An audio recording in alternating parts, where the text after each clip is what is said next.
Hey, everybody. Welcome to the Giants Huddle podcast. I'm filling in for John Schmelk. My name is Jonathan Casillas. The Giants Huddle podcast is brought to you by Citizens, the official bank of the New York Giants. From game day celebrations to your everyday financial needs, Big Blue fans can get the most out of every moment with Citizens. Learn more at citizensbank.com/Giants.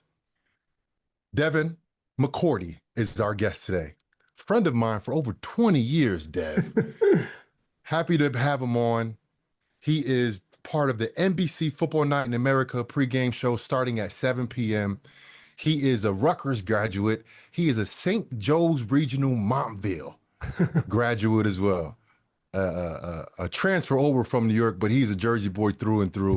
Welcome, Devin McCourty. How you doing, brother? Appreciate it, man. I always get slack for being from New York and then playing in Jersey. So people from Jersey like, nah, you a Jersey guy.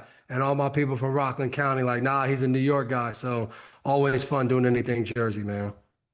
We'll happily accept you as a transplant to New Jersey. We'll take those too. We'll take anything we can get. Really appreciate you being here, bro. Very happy and proud of you for everything that you've done, all your accomplishments. I want to talk real quick about how we played together. Of course, we played in the Governor's Bowl together coming out of high school. But the year I got to New England, I got traded in 2014. That was the year that the Patriots started 0-2, right? You got two 0-2 teams coming in this game with the Chiefs and the Giants.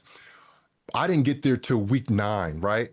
What was it like after 0-2 and all of the naysayers being there, all of the people doubting Tom, all of the people doubting the Patriots? And of course, we went on to win a Super Bowl that year. But what was that like after that 0-2 start?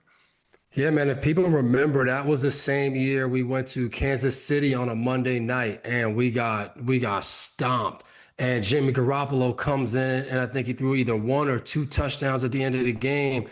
And everything went to they need to put Jimmy in. Tom's done. It's time to revamp this thing. And I think the I think for us in New England, like it's what we were used to. You know, you go to the Super Bowl and you lose to the Giants in 2011. You lose in AFC Championship games, and people are acting like you had the worst season ever. And I remember as a young player, I'm like, damn, we just played. I just played in my first Super Bowl. Like I'm mad we lost, but I'm also like, man, I didn't think I would ever get here in my career. So I think you got to keep it all in perspective. And I think one of the things that we focused on is keep what's in the building in the building. Don't allow what's outside to come in. Don't take what's inside and take it outside. Stick together and make your focus points and the things that you're trying to do as a team. Let that come directly from Andy Reid or Brian Daboll. Let them lead and the guys around the players, you lead and the other guys follow, but you got to keep that the core. You can't go home, turn on all of the, whether it's ESPN or listen to this or listen, like you can't do that. You can't read articles. You got to keep what you guys are building inside that facility to your main focus. And I think if you do that, you allow yourselves to continue to get better because we all know, like Bill used to tell us, the first 4 games of the season is you finding out what your team's going to be. So, all right, you're 2 games in. How do we win the next 2 games and now get back on track and figure out what we're going to be? Yeah, both of these teams need to figure that out. I think it's an 0-2 team. The Chiefs, coming off a tough loss, and also, the Giants coming off an overtime game with the Cowboys that went down literally to the last play. This week, right? I'm watching the Chiefs on film. Of course, we only got 2 weeks of film to watch from them, but they look a lot different than they have in the past. Rashee Rice is definitely affecting the offense, him not being there. Xavier Worthy being out as well. They don't have really that downfield threat. What's going on? They can't run the ball. The only person that's running the ball for them is Patrick Mahomes. What is going on with this Chiefs offense? Yeah, I think you see early in the Brazil game against the Chargers, Xavier Worthy got a touch on like the first, I think 2 or 3 plays of the game on an end around. So that lets you know they try to get him going early. So he was going to probably be a focal point of this offense, especially in these first 6 games without Rashee Rice. So now you take him away. And now your kind of go-to guy turns into 35-year-old, soon to be 36-year-old Travis Kelce. He's not the guy that I think you can say we're going to target him 12 to 15 times a game. So he's still a good player, still a good tight end, no doubt about it. But I think now they're going to that well too often. Like that can't be the thing. And I think what's missing, honestly, in the run game, you think back to some of these other Andy Reid teams, they've had these tight ends or a fullback that could block. Right now, Noah Gray has turned into that second tight end with Kelsey. Those are both really good receiving threats.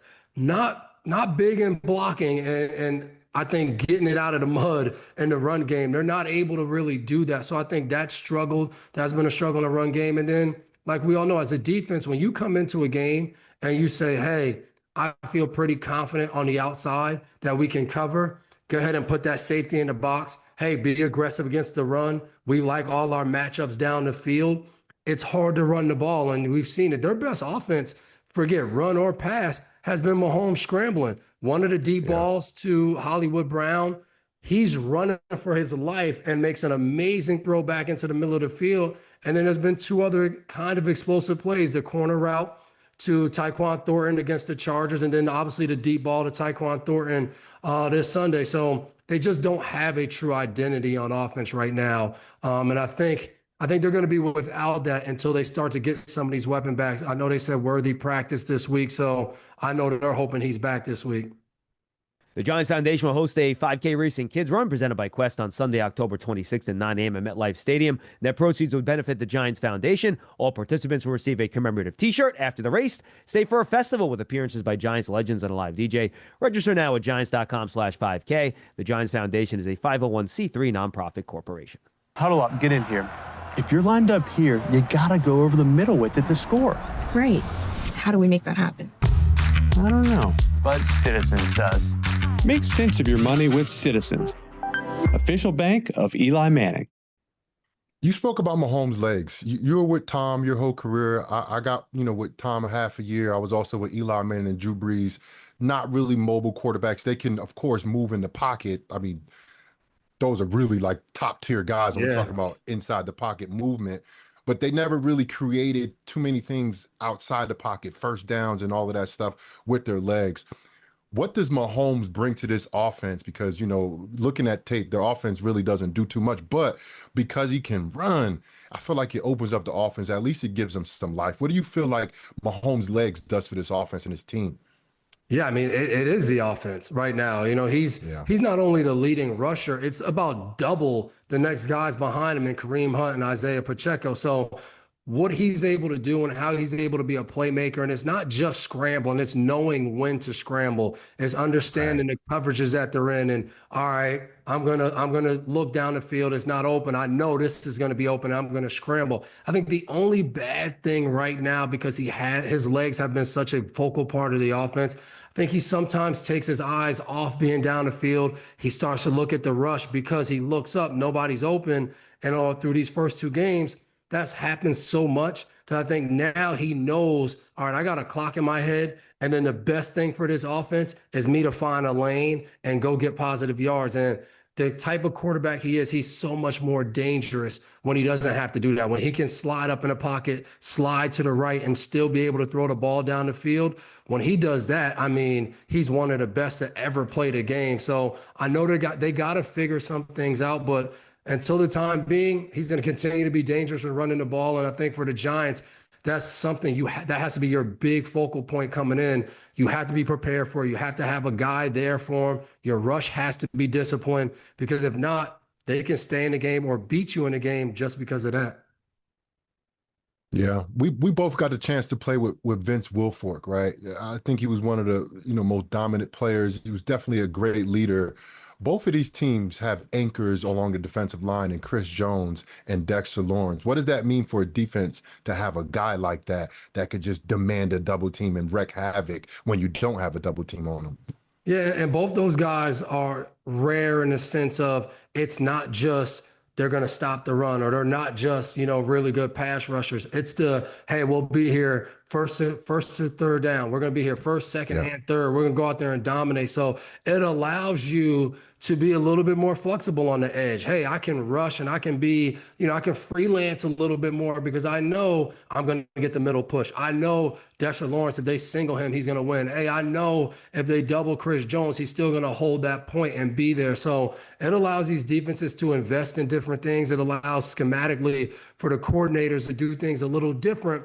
because you have guys that you know can dominate. And that's why when those two guys are not in the lineup, it changes so much for these defenses because I know their names are not always spoken about on every play, but they usually have an impact on every big play that the defense makes. So they're vital pieces to the defense. And, you know, like you just said, they're their centerpiece. They're in the middle. They cause havoc. Chris Jones is a guy that goes inside and outside. So what they're able to do for these defenses, obviously this year, but over these last few years have been very impactful.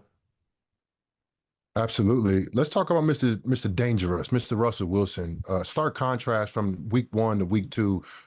I mean, he literally blew the doors off the Cowboys defense last week, over 400 yards passing, career high, 450 yards passing, multiple touchdowns.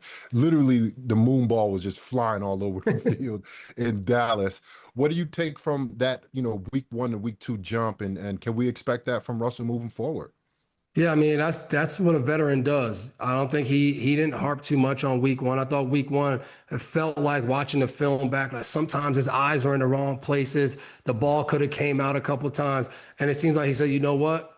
That happened. Washington did what they did. He didn't change how he was playing the game. I thought he came into Dallas knowing, all right, let's see what they have. Let's see what I'm going to get. I thought he read it out better. I remember Bill used to always tell Tom, don't decide what you're going to do with the ball. Read out the defense and throw to the open guy. And I thought Russ did that. You know, some of those deep balls, I don't know if that's the primary target in some of those plays, but he's like, hey, they're in this defense. It looks like it should be maybe cover 3. This corner's not deep. You know what? I'm letting it rip. And I think that's who Russ is. Like we've always talked about the moon ball and throwing the ball down the field. They have the threats to throw the ball down the field. And I think Sunday night, the difference is going to be they're going to play a way better defense in the Kansas City Chiefs than what they played in Dallas. You know, a couple of those touchdowns, you're looking at Dallas, like, guys, I mean, there's 48 seconds left. Like, the one thing we got to do is stay deep. And they gave up the deep ball, which I don't think you're going to get as much as that from the Kansas City Chiefs. So I do think Russ can have some success. I think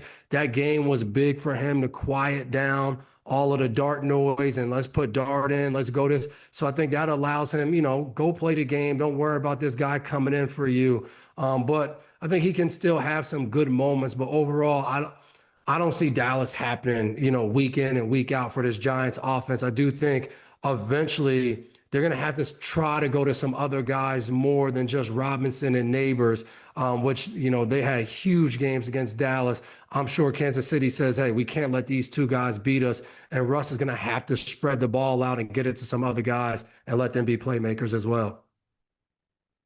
Giants defense been getting a little heat this week. You know, I think the vaunted defense that, you know, bringing in Abdul Carter, Paulson Adebo, you know, Holland, you know, guys to shore up the defense, Shane Bowen on his 2nd year. But they couldn't really stop Dallas when they needed to stop. I mean, they did get overtime stops, which is huge, but that 4th quarter, man, that was really rough to watch. Watching them kind of allow Dallas to get to a certain point for Brandon Aubrey to kick a absurdly long field goal, which is crazy, but everyone knows he has a leg. What went wrong with the Giants defense last week in Dallas? Yeah, you know, last year watching the Giants defense, I felt like they weren't really there. You know, it was like guys wide open. This year, like when you watch them, it's just they're not finishing the plays. Like, hey, we might get a good pass rush. We got tight coverage, but the coverage isn't tight enough. It's a first down. You know, there was an over route to CeeDee Lamb, and you end up having 2 guys kind of on it. And CeeDee reaches back, catches it, and you're like, man, I don't think we want a different defense drawn up here. Like, we just got to execute and make the plays. So, again, I think what you said is the key thing about being a good defense. You can, like, some people look at yards, some people look at points. The bottom line in the NFL is every team's good enough to win every time you step on the field. Do you make the plays to execute to win? You go back to week 1 against Washington, we got to get a stop in the run game. We can't let them run the clock out. They run the clock out. You know, they take over the game on the ground, and then you end up giving up a ton of rushing yards, which a good amount happened late in the game when you needed to stop the run. You wasn't able to stop the run. You played decent against Jaden Daniels, but those are the things that you have to do as a good defense. And I think, honestly, I think last week they ran into a guy that he's not getting a ton of credit because everything else, but Dak Prescott's playing at a high level right now, and he's making the right plays.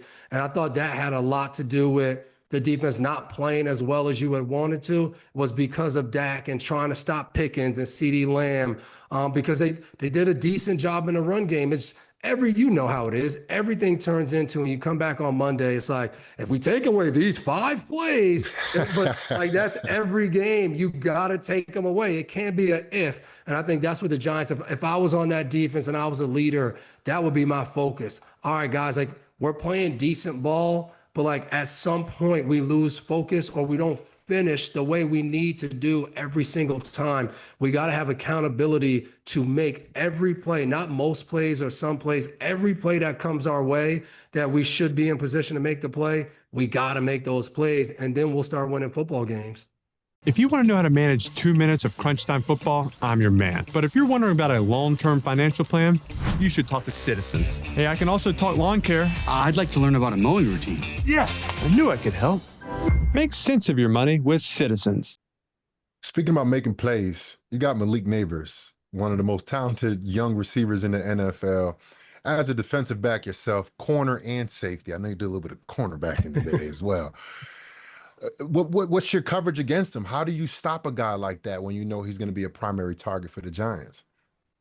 He's a treat for the offense because the way to stop him is you gotta put 2 guys over there. The guy's unbelievable. I remember I went to training camp his rookie year, and I'm sitting there, and for one, you walk in and you look at him like, man, he's a little bigger than I thought. Legs are pretty big. The legs. Yeah. You walk in and you're like, man, this is an impressive looking athlete. Then the way he's able to go up and get the football, run vertical routes, really run good underneath routes, intermediate. He just does everything on the route tree at a high level that I think the Giants offense should be a little easier to execute some things because he's so dynamic that it feels like he should dictate coverage. And if he doesn't, every time he's one-on-one, just throw the ball over there. And I think that's a little surprising that it's not easier. I think we would expect the way the offense looks Sunday that it should look like that all the time.